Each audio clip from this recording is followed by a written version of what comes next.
미국 대통령 선거가 이제 며칠 안 남았는데요. 전에는 이제 바이든 후보가 이렇게 이길 거라고, 당선될 거라고 그렇게 많이 하다가 며칠 사이에 확 분위기가 바뀌어가지고 지금 막상 막하라고 그래요. 그런데 이제 참 이번 선거는 좀 특이한 게, 누가 되든 간에 폭동의 우려가 굉장히 크다는 거예요. 트럼프가 당선돼도 민주당 지지자들이 가만히 안 있겠다라고 하고, 바이든이 당선돼도 트럼프 지지자들이 가만히 안 있겠다. 뭐 대선 불복 막상 막하면 진 사람이 특히 트럼프 같은 경우는 이제 재검표를 하겠다. 뭐 그런 식으로 하니까 굉장히 뭐 불안한 상태가 돼요. 이런 걸 보면서 보통 이제 이렇게 그 사회 정도에 따라서 교양이 따라가기 마련이거든요. 이렇게 사회가 이렇게 중국처럼 독재가 심하고 그러면 전체적인 교양의 수준이 많이 떨어져요. 그래서 중국 사람들은 보면 좀 어디 가나 시끌벅적하고 남을 배려하지 않고 그러잖아요. 국가 정책도 보면 우리 동남아시아나 이런 사람들을 굉장히 무시하고 그러는 게, 또 BTS 가지고 정말 말도 안 되는 거 가지고 트집 잡고 하는 거 보면 정말 질 떨어진다. 이제 좀 그렇게 되는데, 사람도 이렇게 교육 수준이 낮으면 아무래도 교양이 좀 덜하고, 교육 수준이 높으면 교양이 더 있게 마련인데, 국가도 이제 그런 비슷하거든요. 국가도 GDP나 경제가 좀 낮거나 좀 여러 가지 문제가 있으면 이제 국가의 정책이 이제 그 독재가 되고, 조금 좋아진 민주화되고 복지화되면 국가 정책이 좀 국민들한테 더 좋게 되게 마련인데요. 미국을 보면 좀 다른 것 같아요. 미국은 뭐 전 세계에서 가장 GDP도 높은 나라 중에 하나고 교육 수준도 높은 나라 중에 하나인데, 참 쉽지가 않아. 그 사람들의 마음이라는 게요. 그런데 참 마음은 정말 그런 것 같아요. 마음은 너무나 예민해요. 마음은 나이가 먹어도 아직도 마음은 어린이 같아요. 작은 거 하나 가지고 시기 질투도 하고, 서로 내 거 네 거 다투기도 하고, 토라지기도 하고, 갈등하기도 하고. 이 마음은 정말 쉽지가 않아서, 사람들이 누구나 다 사랑하길 바라고, 내가 좋아하는 사람 만나기를, 이성을 그럼 만나길 바라고, 그래야지만 막상 만나면 안 만나니만 못하는 일이 굉장히 많아요. 만나면 행복할 것 같아도 마음이 더 복잡해지고 괴로움이 막 커져요. 잘해주면 잘해줘서 그러고, 또 잘해주다 또 이렇게 안 해주면 또 그새 마음이 변했다고 또 뭐라고 그러고, 또 옆에 다른 사람한테 또 잘해주면 왜 저 사람한테 잘해주고 나한테는 안 해주냐고 또 그러고, 이렇게 해도 불만 저렇게 해도 불만이 연인관계, 부부관계 이게 되기가 쉽고요. 그리고 자식도 마찬가지예요. 우리가 행복하려고 아이를 낳잖아요. 근데 또 자식과의 관계도 정말 쉽지가 않아요. 보면 행복할 것 같아도 정말 그 사이사이의 모든 것들이 정말 그 괴로움이 어디서 오는가 보면 가까이 있는 사람에게부터 온다. 괴로움이 어디서 오는가 가만히 생각해 보세요. 국가가 나를 뭐 크게 괴롭게 하거나, 울산시가 나를 괴롭게 하거나, 황룡사가 여러분을 괴롭게 하거나 그러지는 않거든요. 그런데 가까이 있을수록 더 괴로워. 가까이 있을수록. 그러면 또 반대인 경우, 우리가 행복은 또 어디서 오느냐? 어디서 행복한 것이 오냐? 하면 또 가까운 곳에서 또 행복을 얻어요. 우리가 이제 이렇게 이 부부 관계, 가족 관계, 자식과의 관계, 여기 또 친구, 친한 절친과의 관계, 이 관계가 좋으면 너무 행복해요. 그런데 그렇지 않으면 너무 불행해요. 그래가지고 이거를 잘 다스리지 못하면 리스크가 너무 커요, 보면. 이렇게 사회적으로 발달됐다라는 그런, 미국도 보면 사람이 자기 이 추종자에 따라서 누가 되면 좋겠다, 누가 되면 안 된다, 이런 것이 너무 강하고, 뭐, 그래서 폭동까지 일으키려고, 지금, 무기상들의 무기들이 불티나게 팔린대요, 총들이. 우리나라는 총을 안 파니까 뭐 상관이 없는데, 그 나라들은 사람들이 무기 구입에 혈안이 돼 있을 정도로 그렇게 상황이 조금 불안한 상황이라는 거죠. 이 마음이라는 것이 이렇게 개인의 마음과 대중의 마음이 크게 다르지 않은 것 같아요. 우리 절에 다니는 사람은 간혹가다 이제 이렇게 그런 말을 종종 듣죠. 절에 다니는 사람이 더해 하면서 스님들이 더해 라면서 욕심을 더 많이 부리는 것 같아요. 가만히 또 우리가 생각을 해봐야 될 필요가 있어요. 절에 다니는 사람이 절에 안 다니고 종교를 갖지 않는 경우보다 더 착할까?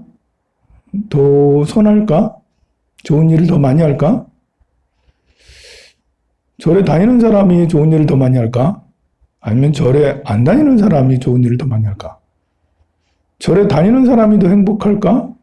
아니면 안 다니는 사람이 더 행복할까? 이렇게 이제 출가한 사람이 더 청빈할까? 더 마음이 행복할까? 출가하지 않은 사람이, 제가자에 있는 사람이 더 나을까? 이렇게 이제 간혹 텔레비에 나오는 뭐 이렇게 노름을 하러 다니고 뭐 이렇게 비리에, 부정부패의 비리에 안면몰수하고 부끄러운 줄 모르는 그런 범계승들이 종종 이렇게 나오는데요. 그런 거 보면 정말 그 출가가 필요 없고 오히려 출가해서 사람이 더 타락하더라. 뭐 그런 사람이 있겠죠. 출가해서 타락하는 경우. 세속에도 배운 사람이 더하더라. 하기사 뭐 국가의 정책을 잘못 쓰는 사람 중에 배운 사람이 더하는 17년형을 받고 막 이렇게 130억 추징금 받고 뭐 이렇게 이제 이런 분도 있는데 배운 사람이 더하더라 이제는. 간혹 부작용이 있죠. 사람에 따라서 배워서 오히려 그것을 이용해서 자기 이권을 챙기는 사람들도 분명히 있어요. 그렇지만 사회가 전체적으로 배움이 많아지면 교양이 높아지는 것은 더 살기 좋은 사회가 된다는 것은 저는 확신을 가지고 있어요. 우리 대한불교 조계종이 과거 정책의 큰 문제 중에 하나가 큰 스님들이 책을 읽지 말라, 참선만 하면 된다 라고 가르치셨어요. 지금도 그래 가르치시는 분이 있어요. 공부할 필요 없다. 이제 세속적인 공부나 뭐 경전 공부까지도 할 필요 없다. 오로지 화두 공부 열심히만 하면 된다.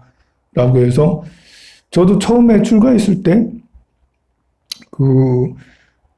이렇게 계를 받고 나서 강당에 가나 아니면 선방에 가나 이걸 가지고 고민을 했어요. 우리 은사스님이나 우리 사숙님은 그냥 뭐 나보고 크게 강요하지 않았고 네가 하고 싶은 대로 하라고 그랬지만 뭐 우리 절 분위기가 또 나도 그렇고 나는 참선하고 싶어서 절에 왔으니까 수행을 해야겠다 그러지. 그렇게 해서 곧바로 이제 참선하는 선방에 가게 됐는데요. 그건 뭐 잘못된 건 아니지만 사실은 그게 고민거리가 될 수 있는 게 아니에요. 본래는 과거에 오랜 우리 승가의 전통은 그 고민거리가 아니에요. 출가해서 당연히 경전 공부를 하고 교리 공부를 하고 수비를 익히고 내가 스님으로서 어떤 마음으로 가지고 살아야 될지 어떤 행동을 해야 될지 이런 것들을 체계적으로 배워야 되는 게 반드시 해야 되는 거예요. 근데 우리나라 분위기가 그걸 고민하는 분위기예요. 내가 선방에 가야 되나? 강원에 가야 되나? 글 공부를 해야 되나? 선방에 가야 되나? 그냥 이제 여러분들이 생각하기에는 스님이 무슨 글 공부를 해? 당연히 참선하러 도 닦아야지 라는데 막상 도라는 게 생각만큼 금방 닦여지는 게 아니기 때문에 체계적인 교육이 필요한 것이 맞아요. 근데 우리나라는 그런 분위기였기 때문에 그게 뭐 조선시대 불교가 다 무너져서 그런 것도 있지만 또 새로 개화기 때 불교의 개화기 때 경허스님 이후로 불교 분위기가 공부하는 분위기가 아니었기 때문에 참선하는 분위기였기 때문에 그러다 보니 보편적으로 이렇게 교육 수준이 많이 떨어지는 거예요, 스님들이. 한때 또 강당에 다녔다 하더라도 강당 졸업하고 나서는 책 한 권 보지 않는 그야말로 이렇게 그거 안 봐도 되고 또 그래서 그것이 전체적으로 우리 불교를 지식화, 교양화 뭐 이렇게 좀 더 고급스러운 그런 불교를 만들지 못하고 좀 답답한 불교 상황이 계속 연출되는 그것이 되지 않았나 안타까움이 생겨요.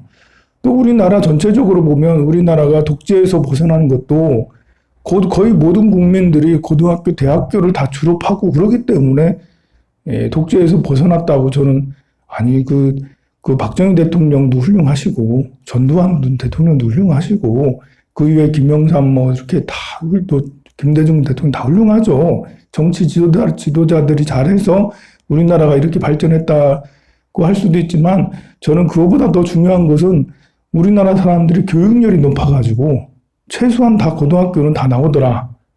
그리고 거의 대부분 70% 이상이 이제 요즘에는 대학을 다 나왔기 때문에 그래서 사회가 발전한 거라고 저는 확신하거든요. 교육이 가져다주는 우리에게 가져다주는 그런 것이 있다고 확신하는데 그래서 종교도 절에 오면 아니 절에서 제일 중요한 건 불살생이잖아. 우리 맨날 방생하잖아. 그럼 여러분들이 싸우고 나면 제일 힘들잖아. 내가 싸우지 말아야 되는데 화내지 말아야 되는데 화냈구나 싸웠구나 이러면서 절에 다니는 사람들은 그걸 굉장히 이렇게 힘들어하고 그러거든요. 화내고 나고 싸우고 난 다음에 그렇다면 그런 사람은 화를 안 낼 확률이 높고 싸우지 않을 확률이 더 높아요. 그러니 절에 부처님이 가져다 준 효과는 굉장히 큰데 참 난감한 것은 우리 사람들의 기본적인 마음이라는 것이 너무 이렇게 어리석다. 순간순간 너무 시기 질투도 하고 순간순간 너무 자기 욕심에 차 있기도 하고 오해하기도 하고 말 한마디에 막 끌려다니고 말 한마디에 이렇게 기분 좋아도 하지만 힘들어하는 것들도 또 그렇다. 이런 것이 제일 그런 것 같아요. 우리가 금강경 공부를 하면서 제가 중요한 부분들을 막 찝어주고 그랬잖아요. 항상 목표가 평온한 마음을 갖기, 지혜로운 마음을 갖기, 흔들리지 않는 마음을 갖기, 늘 사람을 믿고 사랑하고 이해하기, 배려하기, 나 자신을 사랑하기, 이런 마음을 늘 가져야지 마음이 튼튼해지고 또 나이가 먹어도 마음이 무너지지 않지 않겠나 생각이 듭니다. 성불하세요. 열심히 합시다.